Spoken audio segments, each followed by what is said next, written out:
praise, I'm from Kansas City, that's loud pack at the Chiefs game. Presidential like Harry S, but a team member like Sat Page. I love my city, when you come and visit, better stop at Gates for that mixed place. T-Mobile sitting courtside, you know we popping out for them big games. Super Bowl, we got 2 of those, that's back to back, we the town topic. And all red, we at Arrowhead, got me tailgating these red bottoms. On 71 heading northbound, it's KCI on that bag land. Highlighted, this is Kansas City, we gon' show the world where that bag at.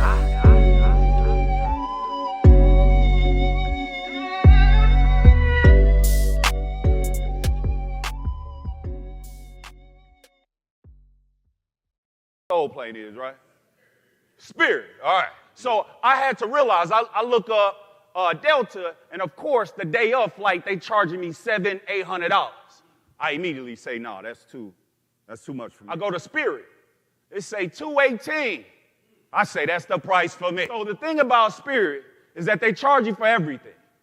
Fresh air on Spirit ain't free. So in order for me to get home, I had luggage that I needed to get home. And with Spirit, they want you to be inside the box.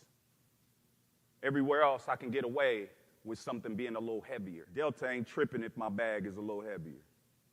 Southwest ain't tripping. They ain't going to charge me. I can bring 2 bags that's heavy. They ain't going to charge me. Spirit, they saying, no, if you want to bring this bag, it's going to cost you $80. I get up to the line. They say, hey, your bag, yeah, we charge you for it, but it better be under 40 pounds.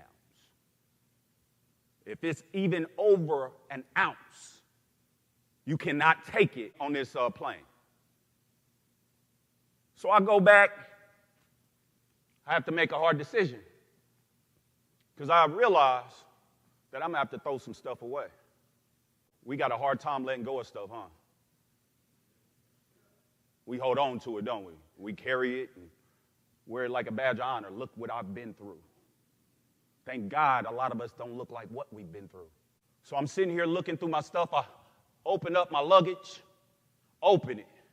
Listen, I did not buy nothing in the Bahamas. All the stuff that I took out here, I got a connection with. Everything that is in the luggage, I got a connection to. Everything. I love everything that is in my luggage. For some reason, everything in my luggage, I got some piece of history to. Something I can look at and be like, man, I remember when I was doing that with that. Ooh, I remember when I had on them shoes with that.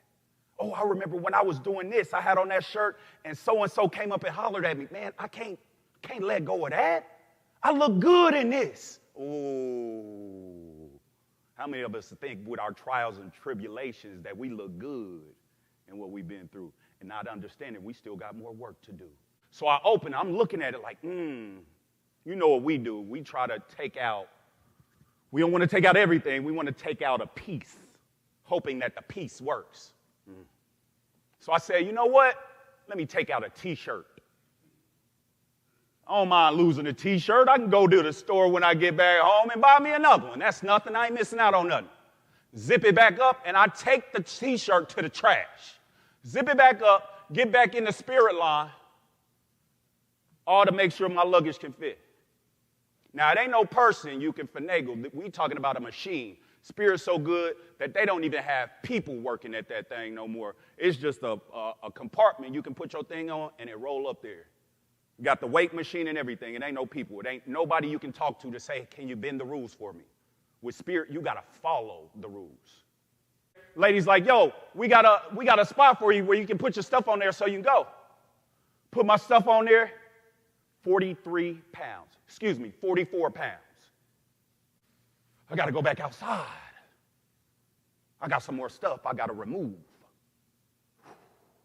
How many of us got things we got to remove, but we trying to pick out everything but the things that we know is time? So I go back outside, and I'm looking through my stuff. You know, I really love shoes. Now I got to really think about, okay, what in my bag actually got some weight? Now I got to analyze what's in my bag. A lot of us don't even want to analyze what's going on in our life that's causing us the stress, heartache, anxiety, all that. We don't want to examine what's in our bag. We just carry it, talking about this is what I brought. Now understanding there's people that go places and travel light because they plan on buying everything when they get where. Here I am trying to take everything from at home. I'm trying to take everything, my favorite pair of shoes, my favorite shirt, clothes, everything. I'm trying to take everything I love because, I want to look my best. Go back to my bag, and I'm looking at shoes now because I got to ask for something a little bit heavier. I got to take out something a little bit heavier, so now I'm looking at my shoes. And I'm a sneakerhead, so I'm bothered. I'm looking at my Yeezys, I'm looking at my J's, I'm looking at my designer shoes like, I don't see one I can get rid of. I don't want to. So then I start sifting through my clothes again. Ooh, I know some jeans carry some weight. Ugh. What about a couple jackets that I got in there? I know they carry weight. I had to take out a pair of shoes, some jeans, and a couple pair of shirts. And when I tell you, I had to fold them up and let them go. Go back into the line.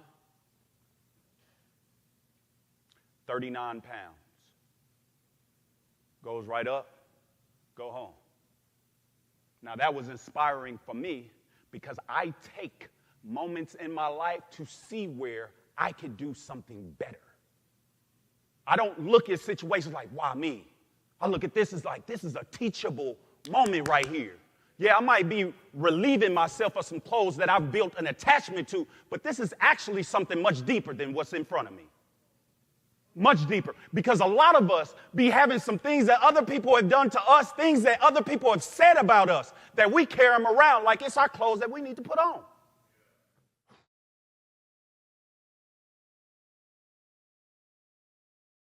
Hello, who are we here with today? We are here with Dr. Ryan S. Harvey, the founder of The Strongest Man in the World. Thank you, Dr. Harvey. And if you were to be asked what it is that you do, how would you respond? I would say that I am an example of what it looks like to transform your life and do what it takes to become what you dream. Okay. And I noticed that you refer to yourself as a transformational speaker. Absolutely. Okay. And can you elaborate on what exactly that is? A motivational speaker, I feel like, is somebody that can motivate you in their presence. An inspirational speaker is somebody that can inspire you to maybe do some things that you don't feel you can, but a transformational speaker is one that will ask you or get you to ask yourself, the right questions that will transform your life. And let's see here.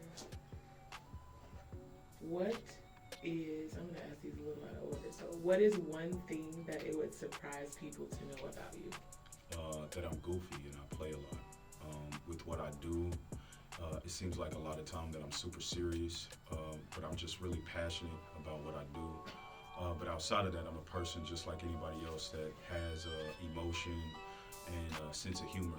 And I kind of keep that to myself and in my personal life, but people will be surprised that I am actually really goofy.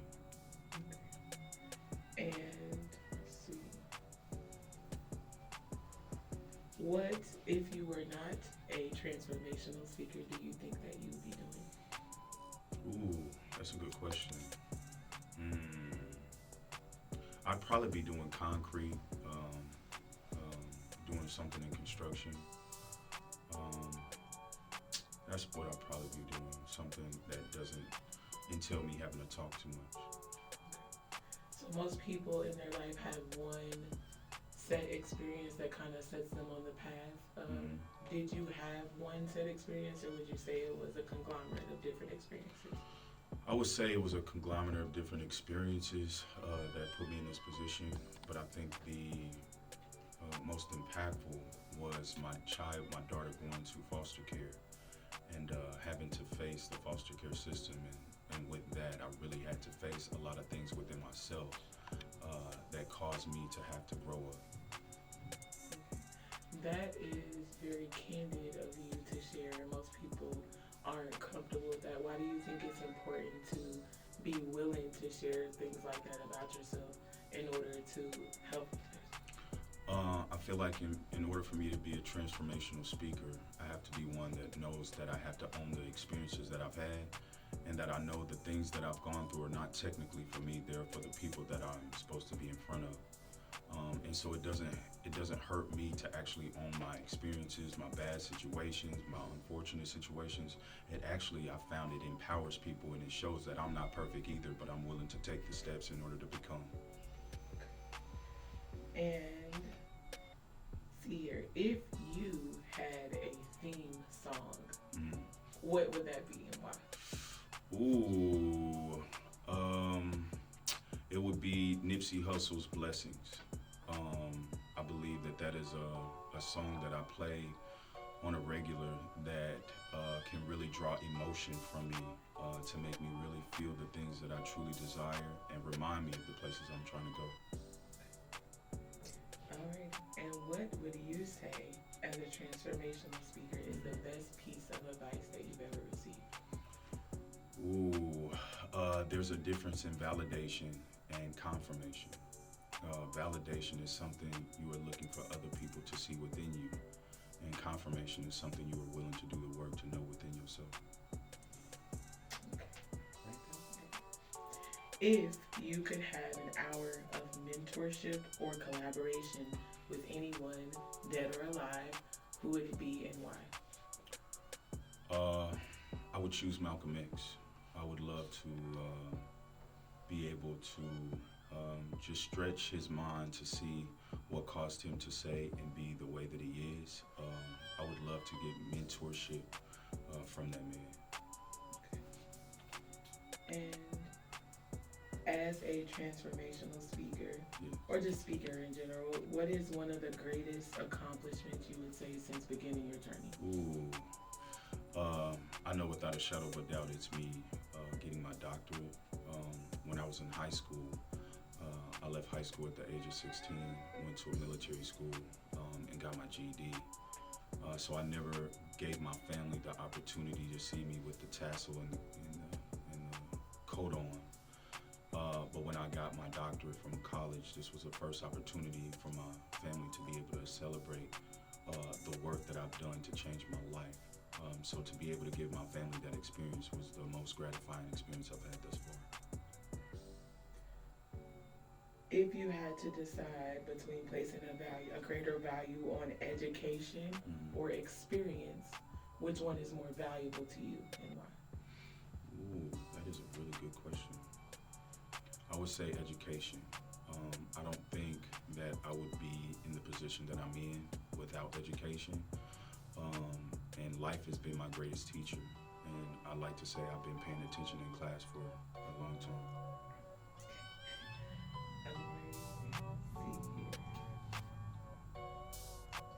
So you did mention being a father. Yes, ma'am. How has that impacted your life overall? I think one of the greatest things that I've learned from being a father is being an emotionally available man.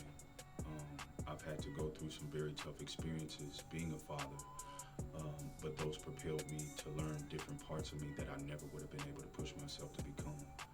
And being a father to a girl has actually propelled me to be an even greater man that I don't think being a son, having a son would have done.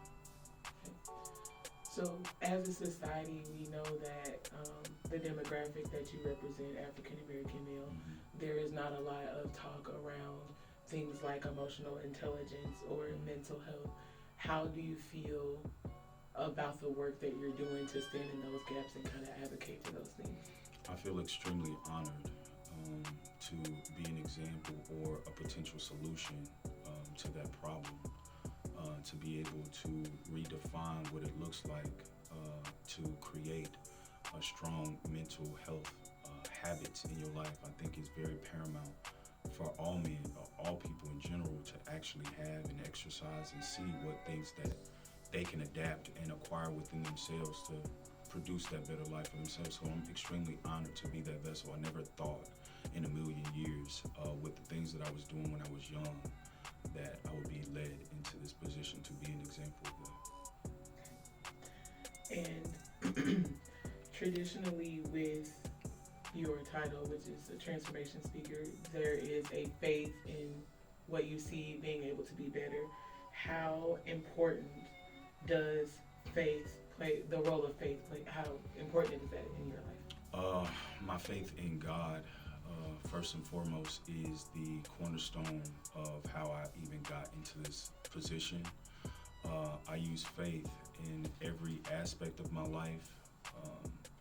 Faith is kind of a thing that I've had to learn how to do. It's very difficult, but it's gratifying in the sense that things actually manifest from actual belief and the desire to become something that you didn't know that you could be. And it only can be acquired from having faith. Okay. So I would typically ask people about what their favorite quotes are. In your case, I saw something on your page, so I'll ask you to elaborate. Okay. It says challenge that you're challenging minds and changing perspectives, redefining how we think, one idea at a time. Absolutely. Okay, can you elaborate on that? I feel like it's important to dig deep within the way that people actually habitually think to see what creates what they do. I'm a strong believer in the way that you think. If you think that way long enough, it turns into what you believe. And then what you believe turns into what you do. And those thoughts start from ideas. And so I believe the true essence of transformation comes from the right thought or right idea that sparks change.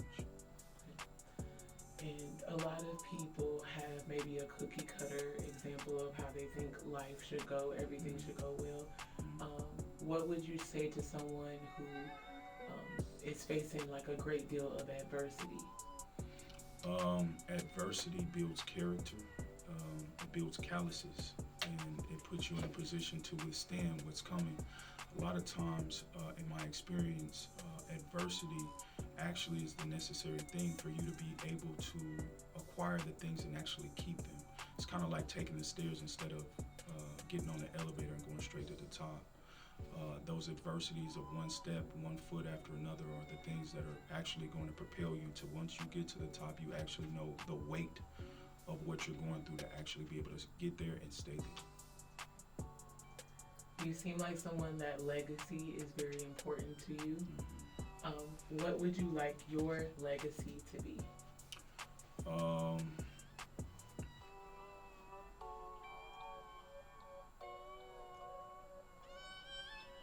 That this is what it looks like for a black man to believe in God and walk in faith and be a doer.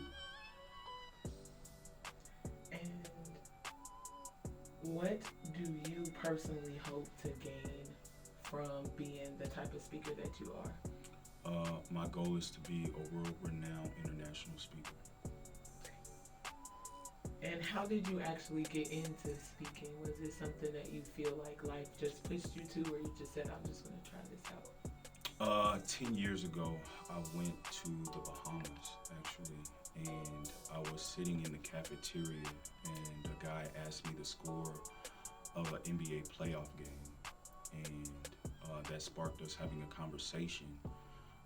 I was doing concrete at the time, and him and his wife, middle-aged white people from a totally different part of the United States, were asking about concrete, so it became an entry level or entryway into a conversation.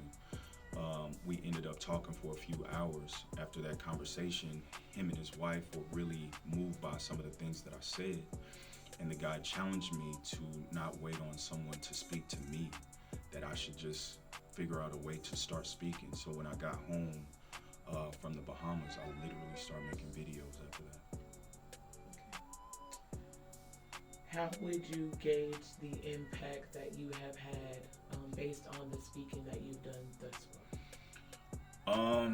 I'm a really humble guy, and so I'm always blown away by the reaction that I get from other people. I try to keep the quote of, I am better than no one, but no one is better than me. And so I try to make sure that I treat everybody with the same type of respect. So it's always really cool to see how much of an effect I've had on all type of people, from young to older people and everybody in between. It's really, really motivational to stay in the position or stay in the pocket of being an example of what it looks like to be transformational within myself. If you could deliver a single message that everyone on the face of this earth would hear, what would that be? Wow. Oh, wow. Wow. That you have two options. Let's say that your car runs out of gas, and you have two options. One is to sit in the car, do what it is that you do, light up whatever it is that you light up. The help and the solutions you seek will probably pass you because you look like you got it all together. But there's always another option, and that other option is putting your car in neutral and getting in the back of that thing and choosing to push your car. 9 times out of 10, you're gonna run past somebody that has run into that experience before and knows what you need to get to where you're trying to go. And so I would just like to say, just push your car, find out where you're trying to go, and push your car, because the necessary tools are on the way to you, and you might be wasting your time sitting still when you should be in motion, pushing yourself to greatness. And you are a Kansas City native, correct? Born and raised, proud of it. Okay. What is something that you think Kansas City does very well? Doubt ourselves. I think we have an immense ability to doubt ourselves, doubt our beliefs, doubt our talents, doubt our support, and doubt our understanding, doubt our minds, honestly. I feel like this city has a lot of doubt that we need to overcome because we have everything we need here. We just doubt ourselves, and that pushes us to not do or try as much as we actually should. So that actually answers my next question on what you think we could do better as a city. What are some steps that you see currently happening for us to reach that goal? I definitely see small pockets of people around the city that are becoming awakened to their gifts, hunger to their talents, and doing whatever it takes to actually push themselves to actually be that they seek. And so I think that is the most refreshing thing, that you really are starting to see people take a hold of their lives and decide, like, I do not want to leave anything on the plate of life without actually having an opportunity to eat. And so now I see people really ready to grow, deal with themselves, deal with their habits, deal with their thoughts, and become doers. So we asked this question because, of course, we can't, even though it's a somber day here in KC. Absolutely. It is Arrowhead on a Sunday. Yeah. There are 2 teams on the field. Who are you rooting for? The Chiefs. What you mean? Shh.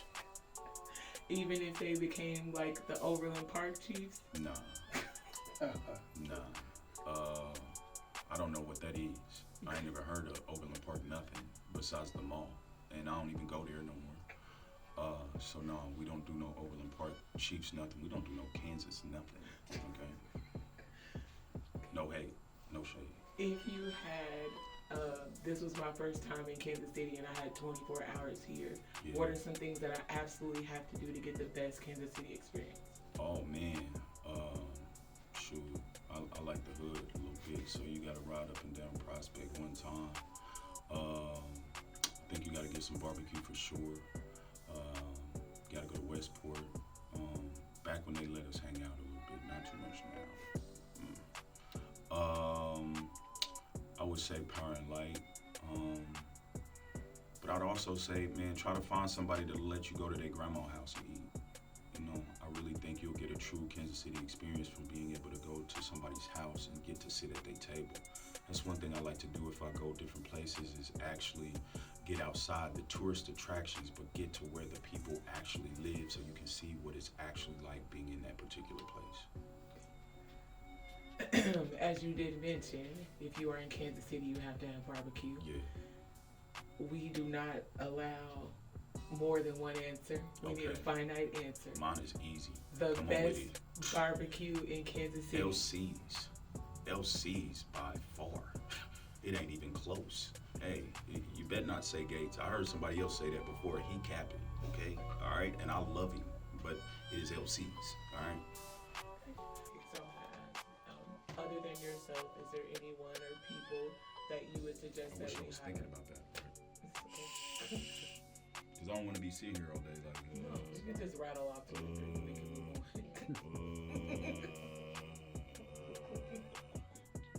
I don't want to be disrespectful like that. Yeah, for sure. Thank you. I appreciate that because there's so many people I can name. My bad. Yeah, I'm ready. Okay. We good? We good. We good? All right. First and foremost, I'd have to say my little brother, Warren Harvey. He is absolutely amazing. I think he's a top tier artist in the city. I would also say a man by the name of Osco Bolton and Pat Clark. I think they are actually doing amazing work in our communities, and the things that they are doing for over 30 years should be highlighted. There's so many kids and young people that have become absolutely amazing adults from their mentorship and tutelage. Those are the 3. So for this segment, we're in heavy times, politically, culturally, as a nation, as a people. I want to give you the opportunity to kind of be the flashlight through some of those dark times and just speak to people about, give them something you think that we need to hear right now.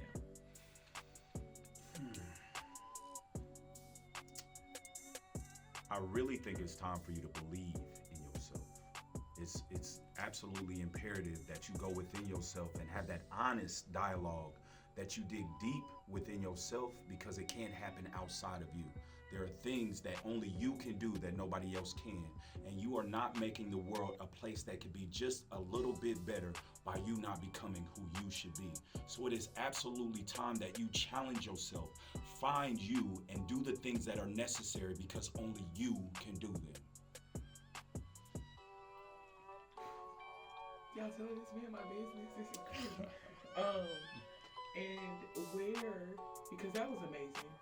Where if someone wanted to come and check out what it is that you do, or they felt moved by something that you said here today, where can they find you? Like any events you have coming up or on your socials? You can find me on Facebook, Ryan S. Harvey. You can find me on Instagram, The Strongest Man in the Room. I'm always having new speaking engagements, conferences. I'm in prisons, juvenile facilities, boys' homes, you name it. If there are people to be reached, helped, saved, inspired, transformed, chances are I'm probably going to be there. Speaking of which, I do apologize. I noticed that you have the acronym there, and Yes. we've heard that it means the strongest man in the room. Yes. What is it to be the strongest man in the room? The strongest man in the room has nothing to do with your physical feet or muscles. It has everything to do with the way that you attack life with your mindset. It's getting through adversities. I'd like to think of it as being the master martial artist, where life will swing at you, but it's your mindset that can take the blows of life and use those for your triumph. That's what being the strongest man in the room is. This has been Dr. Ryan S. Harvey and Highlight